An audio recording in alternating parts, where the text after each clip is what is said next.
Hello, all of my sisters and brothers. My name is Mahmoud Rostami. I'm from Iran. I'm born in Islamic family because I'm still learn English.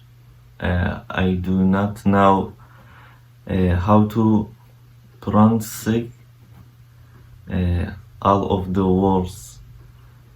I want to say my stories in Persian, and we put subtitles. سلام به همه خواهران و برادران گرامی. من محمود رستمی اهل ایران هستم و از یک خانواده مسلمان به دنیا آمدم و میخوام برای شما به طور خلاصه تعریف کنم که چجوری الان چی شد در حضور شما هستم.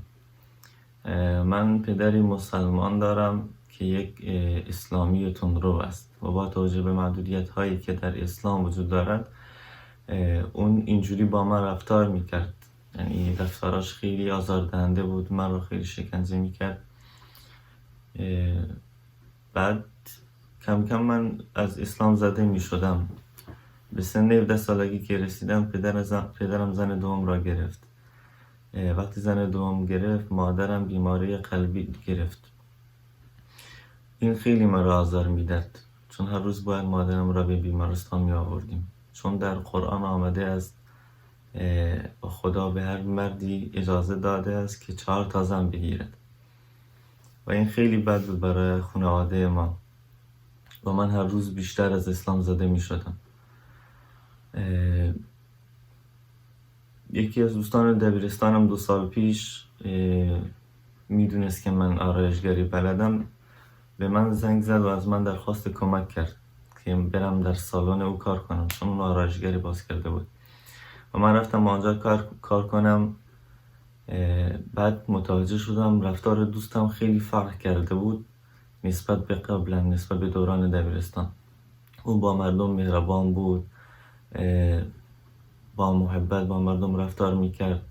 من چند بار ازش میپرسیدم که دلیل این که فرق کردی چیه، ولی بهم نمیگفت. میدیدم هر روز با گوشش کتاب میخونه ولی نمیدونستم که چه کتابی داره میخونه. وقتی ازش سوال میکردم این کار میکرد یا بحث رو عوض میکرد. بعد یه مدتی من ازش پرسیدم که چی شده، چرا اینجوری رفتار کردی، چرا الان عصبی نیستی، و بهم گفت که مسیحی شده است و کتابی که هر روز میخواند کتاب انجیل مقدس است. او من را به مسیحیت دعوت کرد، منم دعوت او را پذیرفته بودم، چون اصلا من اون موقع هیچ دینی نداشتم، کلا از اسلام زده شده بودم. من دعوت او را پذیرفتم. بعد به من گفت که این باید مثل یک راز بین خودمون باشه، چون اگه کسی بفهمه ما مسیحی هستیم جان ما در خطر است و دولت جمهوری اسلامی ما را حتما اعدام میکنن. ما هفته یه بار میرفتیم به یه دونه زیرزمین که اون زیرزمین کلیسای ما بود و در آنجا دعا میکردیم، با هم جمع میشدیم. بعد یه مدت طول کشید، دولت جمهوری اسلامی یک دختر را به قتل رساند به خاطر اینکه چند تا تار موی سرش بیرون بود. مردم ایران از این ناراضی بودن و همه به خیابان ها آمدن، اعتراض کردن. من هم در این اعتراض شرکت کردم چون دیگه از اسلام زده شده بودم و از این هم ناراحت بودم که نمیتونم دین خودم را، یعنی دین مسیحیت را آزادانه داشته باشم. میترسیدم کسی بفهمه من مسیحی هم، موقع جانم در خطر بود. منم در این اعتراضات شرکت کردم به امید اینکه جمهوری اسلامی نابود شود. 2 روز در اعتراضات شرکت کردم. من شباش نمیرفتم خونه واسه خوابیدن، چون میترسیدم احتمال داره مامورهای امنیتی جمهوری اسلامی من رو شناسایی کرده باشن و به خانه برن دنبال من، چون قبلا پیش افتاده بود، واسه مردم میدیدم میشنیدم. بعد 2 روز ساعت 6 صبح مامورای امنیتی رفته بودن خانه ما و دنبال من میگشتن و به اتاق من رفته بودن. آنجا گردنبند صلیب و کتاب مقدس و لپتاپم در آن سرودهای مسیحی و کتاب مقدس به صورت PDF داخلش بود.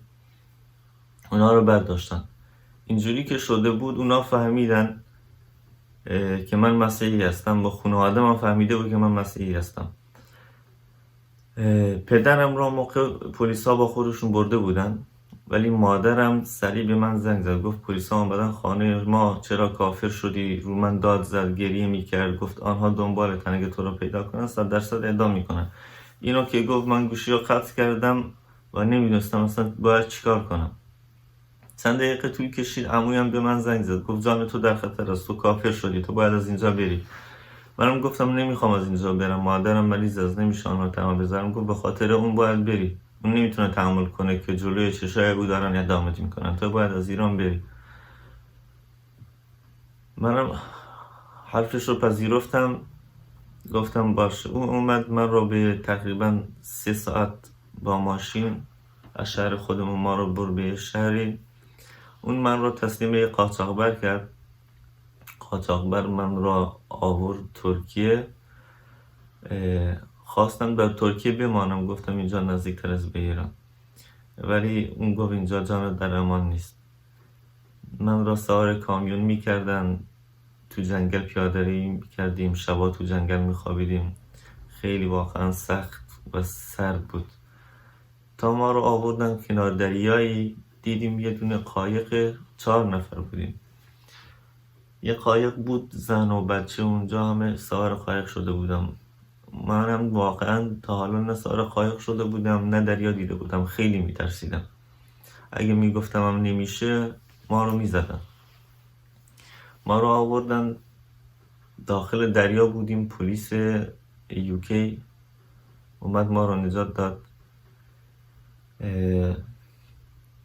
بعد ما رو آورد اینجا، من اینجا آوردن من اون شهر برتن. اینجا من با آقای کریس آشنا شدم و او خیلی برای من زحمت میکشید. من را به یعنی مثل شاگردی برای من زحمت میکشید که من بیشتر با مسیحیت آشنا بشم. و از وقتی که آمدم اینجا کم کم با مسیحیت آشنا شدم و رابطه هم با خدا بهتر شده است. همه چی واسه من آسان شده. یعنی هر کاری که بخوام میتونم آسان انجام بدم، هیچ استرسی ندارم، کلا غرق آرامش هستم و این برای من خوب است. یعنی هر روز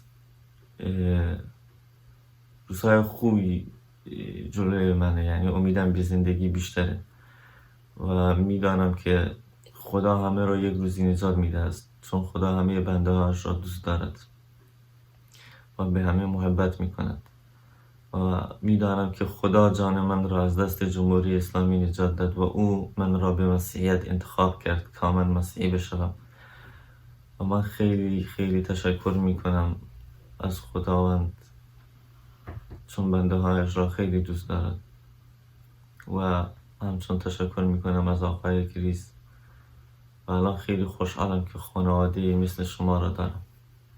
خیلی ممنون از همه.